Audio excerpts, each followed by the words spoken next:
네, 반갑습니다. 오늘도 좀 이어서 볼 텐데, 조선 정기의 문화 파트거든요.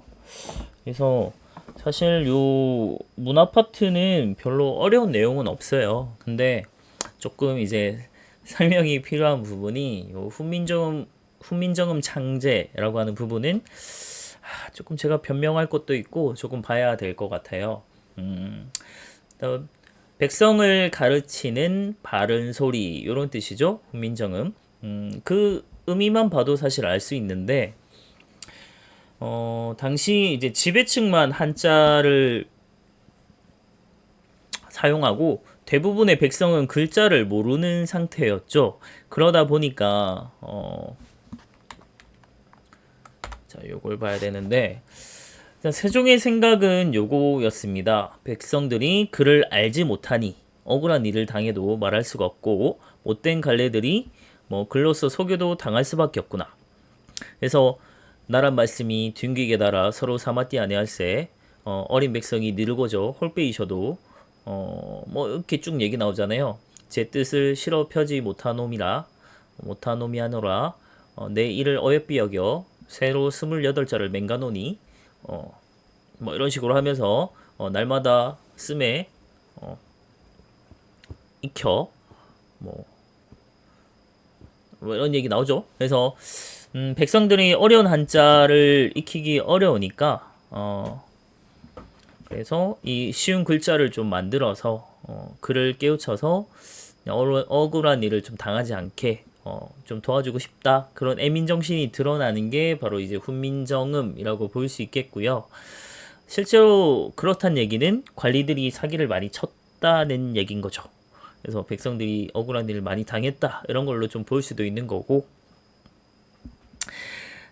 근데 여기서 제가 우리 조상님을 한번 얘기해야 되는 것 중에 하나가 당시 대체로 많은 이제 유생들, 일반적인 양반들 입장에서 선비들이나 이런 사람들, 유생들 입장에서는 이런 생각을 했던 겁니다. 업문이 무슨 필요가 있냐? 중국과 다른 문자를 만드는 것은 중국에 대한 예의가 아니다. 뭐 이런 얘기도 있었고요. 음, 특히 이제 당시 이제 성균관의 부제학으로 계셨던 최만리라고 하는 사람이 저희 조상님인데요. 예, 이분께서 이 훈민정음 창제를 반대했던 가장 대표적인 신하로 유명하신 분이죠. 요거에 대해서 조금 설명을 해야 될 게 있는 게 당시 이제 성균관의 부제학이라고 하는 자리는 대제학이라고 하는 장관격에 관장에 해당하는 사람 밑에 바로 차관격에 해당한다고 보면 되거든요. 네, 장관은 그냥 명예직이고 실제로 이제 이 실무를 담당하고 있던 사람이 요 부제학이라는 사람인데 그러다 보니까 당시 여러 유생들의 생각을 대표해서 이제 상소문을 올린 것으로 보면 돼요. 그래서 그렇게 얘기하고 싶긴 한데 조상님이 좀 잘못하신 것 같습니다. 후민정음 창제를 왜 반대하셔가지고 우리 가문에 아주 좀 오게티가 아닌가 이런 생각이 좀 들기도 하는데 어쨌든 당시 여러 많은 유생들의 생각은 뭐 중국에 잘 보이려고 뭐 이런 거는 전 아니라고 봐요. 그건 아니고 어떤 생각이었냐면 결과적으로 한자라고 하는 건 되게 어렵긴 하지만 그걸 익혀야만 결국 유교 경전을 볼 수 있다는 거예요. 그래서 유교 경전이나 이 유교에 대한 학문이나 이런 걸 좀 열심히 하려면 한자를 익힐 수밖에 없는 그런 생각인데 만약에 이제 후민정음이라고 하는 걸 창제해서 이걸 쓰도록 하면 한자를 멀리하게 될 거고 그러면 우리가 유학 공부를 좀 못하지 않느냐 이런 거에 대한 좀 걱정이 있었다 라고 생각을 하면 안 될까 싶은데 아쉽네요. 아이, 딱 멋지게 채말리 우리 시조 할아버지는 아니고 시조 할아버지는 우리 최충이시고요. 그래서 우리 가문의 이제 조상님이신데 이분께서 아주 멋지게 훈민정음 아주 잘 만들었다고 열심히 같이 동참해 주셨다면 아주 더 멋진 결과를 가져올 수 있었는데 조금 아쉽습니다. 어쨌든 이 후민정음은 창제가 됐고요. 그래서 뭐 여러 가지 썰이 있긴 하지만 여러 신하들의 반대에도 불구하고 세종이 아주 열심히 아주 갓세종이죠. 세종이 열심히 연구를 해서 만든 글자라고 볼 수 있습니다. 뭐 한편으로는 뭐 다른 썰로는 뭐 왕세자 시절을 아주 오랫동안 보내고 있던 문종이 아주 열심히 만든 것이다라는 얘기도 있고요. 어쨌든 세종이 중요한 업적으로 보면 될 것 같습니다. 아주 과학적으로 만들었고 모든 말을 소리대로 표현이 가능하고 익히기도 아주 쉽죠. 천자문 우리 이렇게 얘기하는데 실제로 이 한자 중국에서 일반적인 성인이 회사 생활하고 뭐 이렇게 하려면은 적어도 최소 3천자에서 4천자 정도는 익혀야 된다고 얘기를 합니다. 그래서 좀 더 고급적인 언어, 고급적으로 표현하고 하려면 5천자, 뭐 6천자 이렇게 알아야 된다고 하니까 그런 거에 비해 이 후민정음은 28자 요것만 알게 되면 되니까 아주 익히기 쉽고 모든 말을 다 소리대로 표현도 할 수 있고 그리고 원리 자체도 아주 과학적이죠. 그래서 지금 현대의 지금 사이버 이런 세상에서 SNS 막 이렇게 우리 빠르게 치는 이런 사회에서는 한글이 아주 유리하잖아요. 그래서 그런 점에서 우리가 세종대왕은 얼마나 앞을 내다보신 것인지 대단한 사람이죠. 어쨌든 요거 이제 보급해 보려고 노력은 했는데 사실 실제로는 양반들한테는 보급되지 않습니다. 당시 일반적으로 썼던 사람들은 백성들도 사실 글자 여전히 잘 모르는 사람 많았고요. 그냥 주로 양반집에 이제 부녀자들이 좀 많이 썼죠. 이제 그런 식으로 해서 우리가 한글이 어떻게든 계속 명맥을 이어져 왔고, 그래서 아직까지도 우리가 이 한글을 잘 쓰고 있다는 거는 요 당시에 이 훈민정음 창제하고 오랫동안 잘 유지해 왔던 게 대단한 역할을 하고 있는 것이죠. 처음에는 국가의 정책을 선전하는 데 쓰입니다. 그래서 용비어천가라고 이게 참 저는 말도 안 되는 소리인 것 같은데 이 전주이시 가문 듣고 계시면 제가 좀 죄송한데 실제로 요 가문의 뿌리는 그렇게 대단한 게 없는 가문이거든요. 근데 뭔가 왕조가 되려면 왕족이라면 뭔가 신분적으로 일반적인 사람들하고는 달라야 되잖아요. 그래서 그걸 만들어낸 겁니다. 이 자신들의 가문의 뿌리를 용으로 용비어천가라고 하는 걸로 연결을 시켜요. 그래서 용비어천가 내용이 그런 겁니다. 우리 뿌리는 어떻게 되고 뭐 이런 내용이거든요. 그런 걸 이제 국가의 정책을 선전하는 데 좀 쓰였고요. 그리고 유교 윤리 보급하는 데도 아주 효과적으로 쓰였다고 보면 됩니다. 그래서 여러 이제 서적들이 막 만들어지는데 일단 역사서 먼저 보면 조선 건국의 정당성을 좀 밝힐 필요가 있고 유교적인 통치 이념도 좀 강조하는 그런 내용이 좀 많았습니다. 아무래도 고려가 이제 끝났죠. 그래서 고려의 역사를 정리하는 고려사, 뭐 고려사 전료 이런 책이 만들어졌고요. 동국통감. 이때 말하는 동국은 마찬가지로 우리나라 조선을 뜻합니다. 동쪽 나라란 뜻인데 중국의 유명한 책 중에 하나가 자치통감이라는 책이 있어요. 그 책을 약간 동쪽 나라의 통감이다 이런 거죠. 고조선부터 고려 말까지 역사가 쓰여져 있고 그리고 아주 우리가 기억해야 될 중요한 책은 태조부터 조선 말까지를 다 다루고 있는 유네스코 세계기록유산에 지정된 조선왕조실록이 있죠. 그리고 의례서, 윤리서, 뭐 국조, 의례이 요거는 국가 행사에 필요한 절차나 이런 걸 이제 기록해 놓은 문서, 윤리서라고 보면 되고 지리지라고 하는 거는 지리에 관한 뭐 인문 지리에 관한 여러 가지 정보를 다 담고 있는 그 지역에 관한 정보를 다 담고 있는 책이라고 보면 돼요. 그래서 유명한 게 이제 세종실록 지리지. 여기에 독도에 관한 얘기가 나오죠. 그리고 동국여지 승남 이런 걸 보면 각 지방의 역사뿐만이 아니라 뭐 자연환경, 교통, 인구 정보까지 다 수록이 되어 있는 종합 인문 지리지다라는 걸 볼 수 있습니다. 다음 지도는 이제 팔도도라고 전국 지도가 만들어지기도 했고 세계 지도도 이미 이때 있었어요. 네, 요게 아주 이름이 멋지죠. 혼일강리 역대국도 지도. 혼일강리 역대국도 지도. 요겁니다. 자, 오른쪽부터 읽어야 되는 거 알죠? 혼일강리 역대국도 지도라고 보면 됩니다.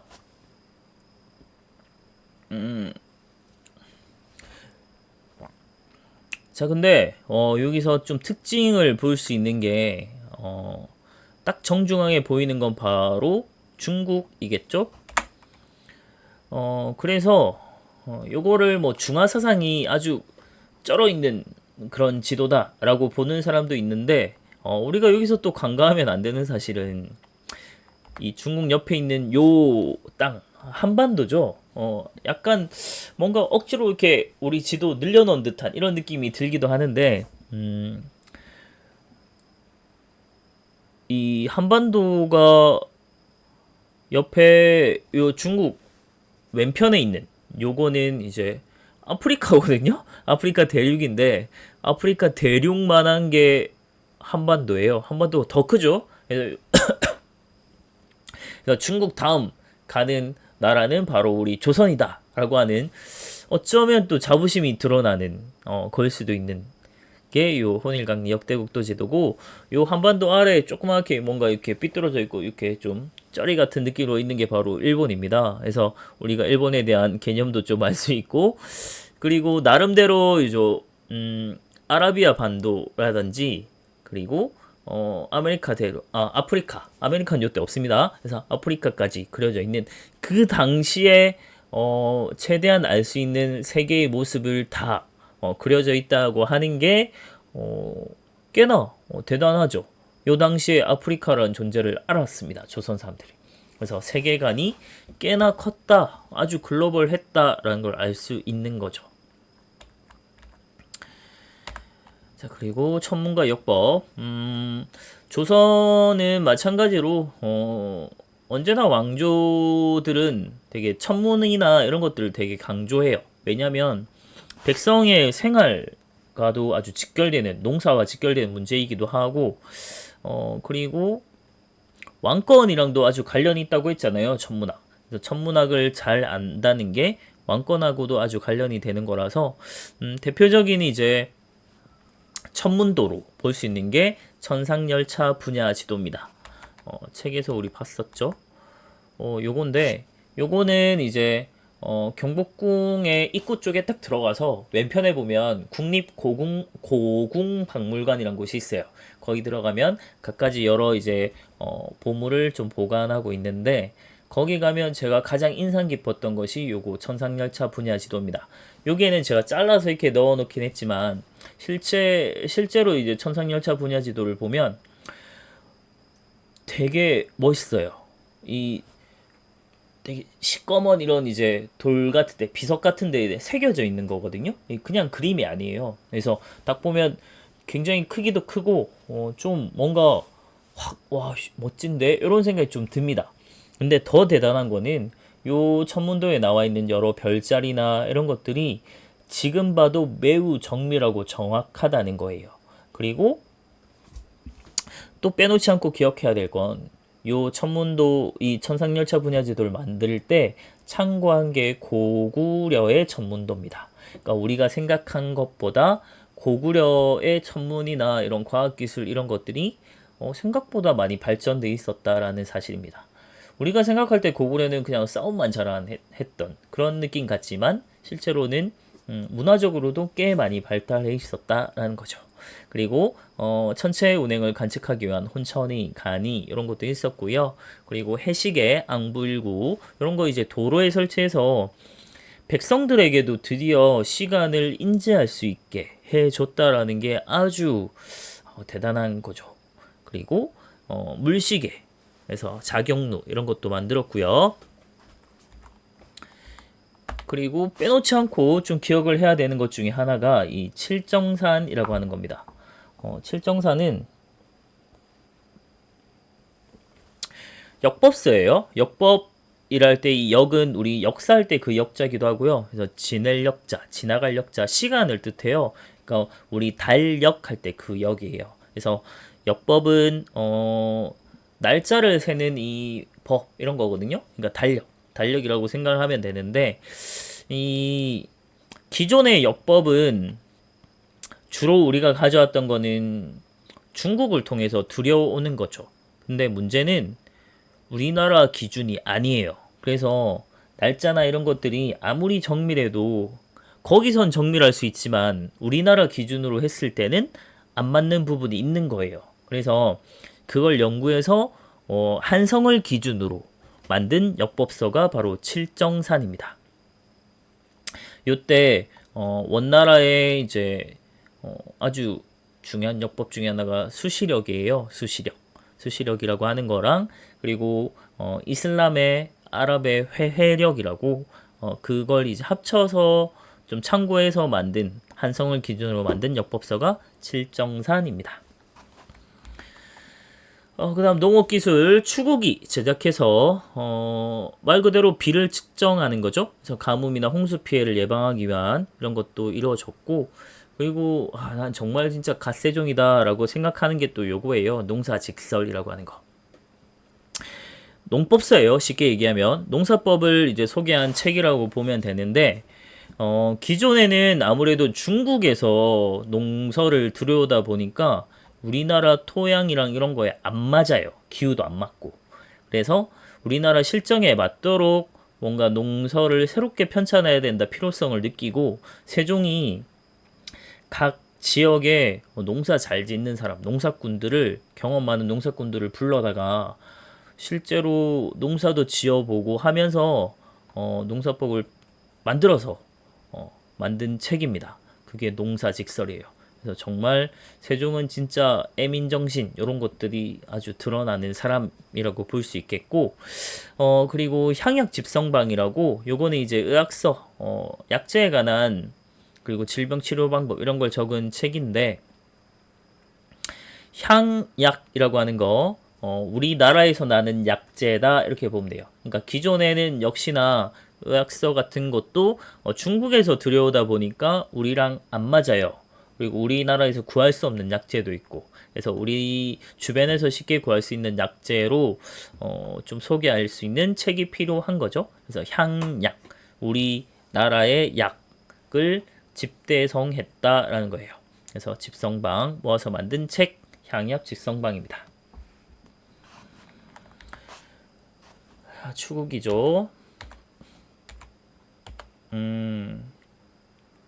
요거는 또 세종의 애민정신을 볼 수 있는 게 제가 공법이라고 기존에는 수확량을 딱 고정해서 봤다가 토지의 비옥도에 따라 아니면 그 해의 이제 풍흉에 따라 좀 차별을 두고 좀 걷어야 된다. 아주 합리적으로 세금을 거두려고 했다는 그런 것도 되게 놀랍지만 이걸 여론조사를 오랫동안 거치면서 백성들의 소리를 다 듣고 이 세금을 걷는 방법을 바꿨다라고 하는 사실이 정말 대단한 것 같아요. 그래서 이 애민정신이 정말 저는 제대로 드러나는 게 요 공법이 아닌가 이런 생각이 들어서 여러분들한테 한번 소개를 하려고 보여줬습니다.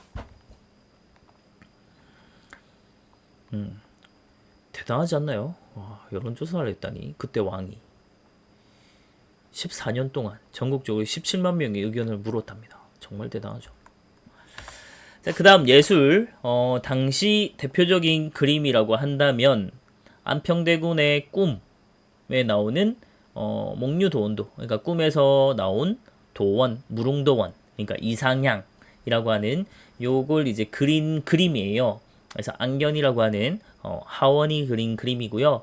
이 그림이 아주 유명한 그림인데 안타깝게도 우리 일본한테 없죠. 일본이 가지고 있는 아주 대표적인 그림입니다. 요거예요. 목류도 온도. 자, 그리고 강희안이라고 하는 사람이 그린 고사관수도가 또 유명한데, 우리 교과서에서 본 적 있을 거예요. 이 고사관수도는, 저는 이 조선 전기의 화풍을 아주, 특징을 잘 보여주는 그림이라는 생각이 드는 게, 고사관수도의 이제 그림을 보면 알겠지만, 배경이라든지 아니면 거기 이제 바위에 엎드려서 물멍하고 있는 그 사람의 형태라든지 되게 만두같이 생겼잖아요. 그런 모습, 생김새나 의복의 형태나 이런 걸 보면 그냥 중국인이거든요. 그래서 그런 걸 보면 배경도 조선 같지도 않고, 그래서 정말 전기에는 중국 화풍을 모방하는 형태. 그래서 우리나라의 실제 경치나 이런 것들을 그리는 거라기보다는 중국의 화풍을 모방하는 이런 형태나 아니면 문이나, 그러니까 뭐 사군자치고 뭐 이런 것들, 이제 이런 것들이 많이 나누어 만들어지다가 후기에 가면 좀 완전히 바뀝니다. 그건 나중에 후기 때 설명을 할 거고요. 그리고 도자기 같은 경우는 고려 말 때 조선 초, 고려 말이랑 조선 초 때는 분청사기, 그러니까 청자, 완벽한 청자는 아니고 그냥 헬백색으로 이렇게 기본 틀 만들어 놓은 다음에 거기 겉에만 이제 청색을 칠하는 거예요. 분청. 우리 분장하다. 바를 분자거든요. 겉에만 약간 도금하듯이 이게 청을 바른 게 분청사기. 이게 좀 조선 초에 유행을 하다가 조선 중기로 쭉 흘러가면서는 뭐 선비의 고결함, 뭐 단함, 뭐 소박함, 뭐 이런 걸 표현하는 아주 깨끗하고 흰색, 그냥 백자 이런 게 좀 유행하게 됩니다. 요거 제가 설명한 적 있지만 이 청색 안료를 내는 게 코발트에서, 코발트는 아주 비싸고 우리나라에 없어서 수입을 하는 아주 중요한 안료였는데, 요게 고려 때는 잘 수입이 되고 경제력도 뭐 어느 정도 바탕이 돼서 수입을 잘 하다가 조선 때 와서는 수입이 좀 안 된 것 같다, 어려웠다, 이렇게 볼 수 있을 것 같아요. 그래서 물론 이제 선비를 상징하는 아주 깨끗함, 뭐 고결함 이런 걸로도 볼 수가 있겠지만 경제적인 이유로도 좀 생각해 볼 수 있겠다라는 점입니다. 요게 분청사기고요. 다음 외란과 호란 같은 경우는 다음에 보도록 하겠습니다. 힘드네요, 제가. 여기까지 할게요.